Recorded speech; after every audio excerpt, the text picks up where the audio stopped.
नमस्कार दोस्तों।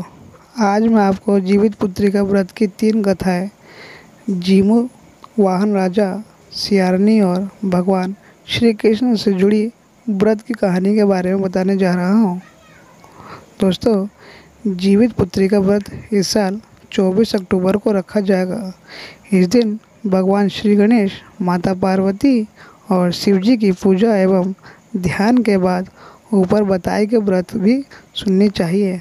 इसकी पूजा शिव जी को प्रिय प्रदोष काल में करनी चाहिए। व्रत का पारण दूसरे दिन अष्टमी तिथि की समाप्ति के पश्चात किया जाता है। यहाँ हम आपको बता देते हैं जितिया व्रत की 3 कहानियाँ। दोस्तों, अपनी परंपरा के अनुसार जो कथा आपने यहाँ पढ़ी जाती है आप उसे भी पढ़ सकते हैं। इसमें पहली कहानी सियारनी वाली है, दूसरी जीमूत वाहन राजा की और तीसरी भगवान श्री कृष्ण से जुड़ी हुई है। दोस्तों, जीवित पुत्रिका व्रत में चील सियार की एक कथा भी सुनी जाती है। वह संक्षेप में इस प्रकार से है। एक वन में समर के पेड़ पर एक चील रहती थी। पास की झाड़ी में एक सियारनी भी रहा करती थी। दोनों में खूब पटती थी। चील को कुछ भी खाने को लेकर आती, उसमें से सियारनी के लिए ज़रूर हिस्सा रखती थी। सियारनी भी चील का ऐसा ही ध्यान रखती थी। इस तरह दोनों के जीवन में आनंद से कट रहा था। एक बार वन के पास गांव में औरत जितिया का पूजा करती हुई दिखाई देती है। चील ने उसे बड़े ध्यान से देखा और अपनी सखी सियारनी को भी बताया। फिर चील सियारनी ने तय किया कि वो भी इस व्रत को करेगी। सियारनी और चील ने जितिया का व्रत रखा। बड़ी निष्ठा और लगन से दोनों दिन भर भूखे प्यासे मंगल कामना करते व्रत में रही। मगर रात होते ही सियारनी को भूख प्यास सताने लगी। जब बर्दाश्त न हुआ तो जंगल में जाकर उसने मांस और हड्डी पेट भरकर खाया।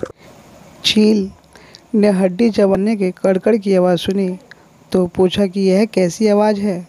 सियारनी ने कह दिया, बहन, भूख के मारे पेट गुड़गुड़ कर रहा है।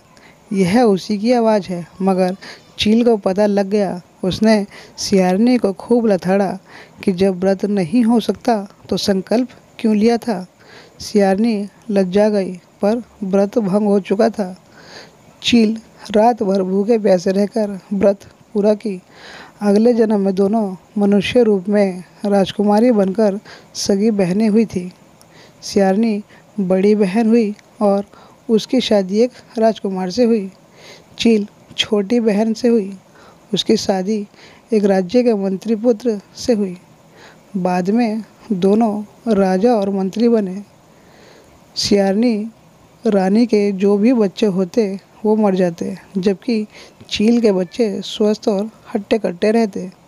इससे उसे जलन होती। उसने कभी उनका सर कटवाकर डब्बे में बंद कर दिया। तब वह शीश मिठाई बन जाती और बच्चों का बाल तक बाका न होता। बार बार उसने अपनी बहन के बच्चों को और उसके पति को मारने का भी प्रयास किया, फिर भी असफल रही। आखिरकार देवयोग से उसे भूल का आभास हुआ। उसने क्षमा मांगी और बहन के बताने पर जीवित पुत्री का व्रत विधि विधान से किया, जो उसके पुत्र भी जीवित रहे। जीवित पुत्री का व्रत कहा। गंधर्वों ने राजकुमार का नाम जीवित मुतवाहन था। वो बड़े उदार और परोपकारी थे। जीमूत वाहन के पिता ने वृद्धावस्था में वानप्रस्थ आश्रम में जाते इस समय उनको राज सिंहासन पर बैठाया, किंतु इनका मन राजपाट में नहीं लगता था। वह राज्य का भार अपने भाइयों पर छोड़कर स्वयं वन में पिता की सेवा करने चले गए। वन में ही जीमूत वाहन को मलयवती नामक राजकन्या से भेंट हुई और दोनों में प्रेम हो गया। एक दिन जब वो वन में भ्रमण करते हुए जीमूत वाहन काफ़ी आगे चले गए, तब उन्हें एक वृद्धा विलाप करती हुई दिखाई दी। पूछने पर वृद्धा ने रोते हुए बताया, मैं नागवंश की स्त्री से हूँ, मुझे एक ही पुत्र है। पक्षीराज, गरुड़ के कोप से मुक्ति दिलाने के लिए नागों ने यह व्यवस्था की है।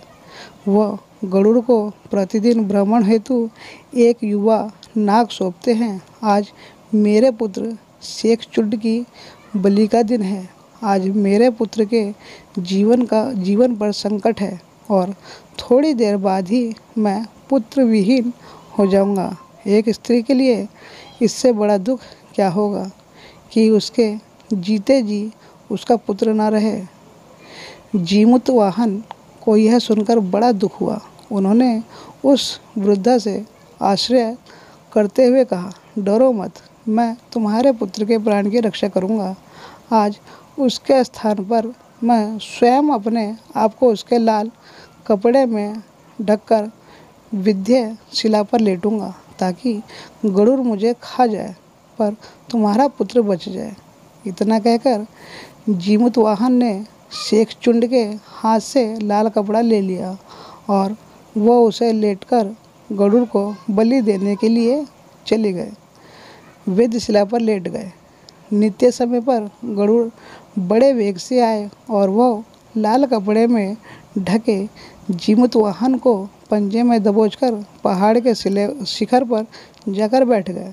गरुड़ ने अपनी कठोर चोंच का प्रहार किया और जीमूतवाहन के शरीर से मांस का बड़ा हिस्सा नोच लिया। इसकी पीड़ा से जीमूतवाहन की आंखें से आंसू बह निकले और वह दर्द से कराहने लगे। अपने पंजे में जकड़े प्राणी की आंखों में आंसू और मुंह से कराह सुनकर गरुड़ बड़े आश्चर्य में पड़ गए, क्योंकि ऐसा पहले कभी नहीं हुआ था। उन्होंने जीमूतवाहन से उनका परिचय पूछा। जीमूतवाहन ने सारा किस्सा कह सुनाया कि कैसे एक स्त्री के पुत्र की रक्षा के लिए वो अपने प्राण देने आए हैं, पर आप मुझे खाकर भूख शांत करें। गरुड़ उनकी बहादुरी और दूसरे की प्राण रक्षा के लिए स्वयं का बलिदान देने की हिम्मत से बहुत प्रभावित हुए। उन्होंने स्वयं पर पछतावा होने लगा। वो सोचने लगे कि यह एक मनुष्य है जो दूसरों के पुत्र की रक्षा के लिए स्वयं की बलि दे रहा है, और एक मैं हूँ जो देवों के संरक्षण में किंतु दूसरे के संतान की बलि ले रहा हूँ। उन्होंने जीमूतवाहन को मुक्त कर दिया। गरुड़ ने कहा, हे उत्तम मनुष्य, मैं तुम्हारी भावना और त्याग से बहुत प्रसन्न हूँ। मैंने तुम्हारे शरीर पर जो घाव किए हैं उसे ठीक कर देता हूँ। तुम अपनी प्रसन्नता के लिए मुझसे कोई वरदान मांग लो। राजा जीमूतवाहन ने कहा कि हे पक्षीराज, आप तो समर्थ हैं। यदि आप प्रसन्न हैं और वरदान देना ही चाहते हैं तो आप सर्पों को अपना आहार बनाना छोड़ दें। आपने अब तक जितने भी प्राण लिए हैं उन्हें जीवन प्रदान करें। गरुड़ ने सबको जीवन दान दे दिया और नागों की बलि न लेने का वरदान भी दिया। इस प्रकार जीमूतवाहन के साहस से नाग जाति की रक्षा हुई। गरुड़ ने कहा, तुम्हारी जैसी इच्छा वैसा ही होगा। हे राजा, जो स्त्री तुम्हारे इस बलिदान की कथा सुनेगी और विधि पूर्वक व्रत का पालन करेगी, उसकी संतान मृत्यु के मुख से भी निकल जाएगी। तब से ही पुत्र की रक्षा हेतु जीमूतवाहन की पूजा की प्रथा शुरू हो गई। यह कथा कैलाश पर्वत पर भगवान शंकर ने माता पार्वती को सुनाई थी। जीवित पुत्रिका के दिन भगवान श्री गणेश, माता पार्वती और शिवजी की पूजा एवं ध्यान के बाद ऊपर बताए गए व्रत कथा भी सुननी चाहिए। भगवान श्री कृष्ण की कथा। यह कथा महाभारत काल से जुड़ी हुई है। महाभारत युद्ध के बाद अपने पिता की मृत्यु के बाद अश्वत्थामा बहुत ही नाराज था और उसके अंदर बदले की आग तीव्र थी, जिस कारण उसने पांडवों के शिविर में घुसकर सोते हुए 5 लोगों को पांडव समझकर मार डाला था।